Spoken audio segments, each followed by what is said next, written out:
Cantonment assembly నియోజకవర్గం జీహెచ్ఎంసీలో విలీనం చేయాలని కంటోన్మెంట్ ఎమ్మెల్యే శ్రీ గణేష్ చేపట్టిన రిలే నిరాహార దీక్ష 3వ రోజుకు చేరుకుంది.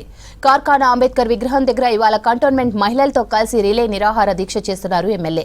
ఈ దీక్షకు పెద్ద సంఖ్యలో మద్దతు తెలిపారు మహిళలు.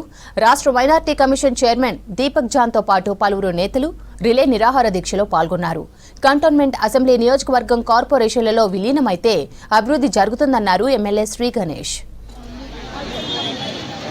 మహిళలందరూ చెప్పారు, అన్న ఈ బాధలు అందరికన్నా ఎక్కువ మాకు తెలుసు, ఈ బాధలు ఎక్కువ మేమే భరిస్తున్నాం కాబట్టి రేపు దీక్షలో మేము కూర్చుంటామని ఈరోజు మహిళలందరూ కూర్చోవడం, దీక్షలో ముందు కానీ పైన కానీ మహిళలే ఉన్నారు. మహిళలు ఏమంటారు అంటే మాకు రోడ్ల సమస్య, డ్రైనేజ్ సమస్య, త్రాగునీటి సమస్య, కరెంటు సమస్య అంటే ఇది స్ట్రీట్ లైట్ సమస్య కావచ్చు, కమ్యూనిటీ హాల్స్ కావచ్చు, చెత్త సమస్య కావచ్చు, ప్రతిదీ సమస్యలుగా ఉంది.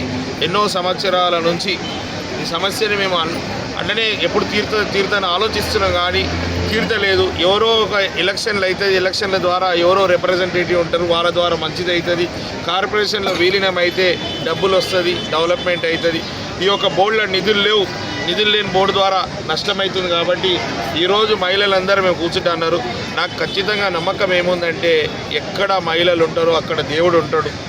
ఆ దయ్యాలు పట్టిన బీజేపీ కేంద్ర ప్రభుత్వం, మోదీ ప్రభుత్వానికి ఖచ్చితంగా దేవుడు వారికి దారి చూపిస్తాడు. వాళ్ళ మనసులు మారుతాయి.